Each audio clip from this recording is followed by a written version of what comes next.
Welcome back, everybody. Today I'm going to teach you how to cancel your Amazon Prime 30-day free trial. This is particularly useful if you've signed up for the trial to take advantage of fast shipping or streaming services, but don't want to be charged once the trial period ends. Let's walk through the process step by step. First, open your web browser and navigate to Amazon.com. Once you're there, go ahead and sign into your account. Make sure you're logged in with the account that has the active Prime trial membership. After you've successfully signed in, you'll land on the Amazon homepage where we can begin the cancellation process. Now move your cursor over to the top right corner of the page where you'll see Accounts and Lists. Hover over this section and a drop-down menu will appear with various account options. From this menu, click on Prime Membership. This will take you directly to the page where you can view and manage your Prime subscription details. Although I don't currently have a free trial Prime membership active on my account, I'll walk you through exactly what you'll see next.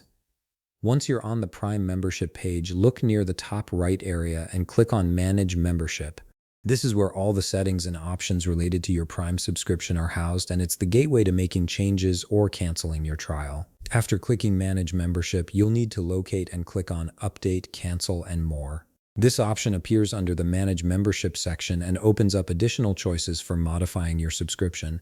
This is where Amazon gives you the flexibility to make changes before committing to anything permanent. Next, you'll see an option that says End Trial and Benefits. This specific option only appears if you're currently within the 30-day free trial period, so if you see it, that confirms you're on the right track. Click on End Trial and Benefits to proceed with canceling your trial membership.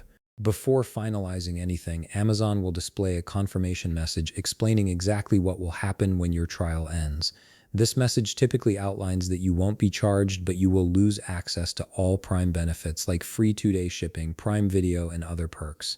Take a moment to read through this information to ensure you understand what you're giving up. Once you've reviewed the details, click Continue to Cancel or similar wording on the confirmation page. Amazon wants to make absolutely certain you understand the consequences of canceling, so they may present one more screen asking you to confirm your decision. If you see a final confirmation screen, click Cancel Membership or End Trial and Benefits one more time. After you complete this final step, wait for the page to reload. You should now see a confirmation that your membership status has changed. The page will typically show a message stating your Prime membership will end along with the specific date when you'll lose access to Prime benefits. This confirms that your cancellation was successful and you won't be charged when the trial period concludes. And that's it. You've successfully canceled your Amazon Prime 30-day free trial without being charged. If you found this video helpful, please leave a like, subscribe, and see you in the next video.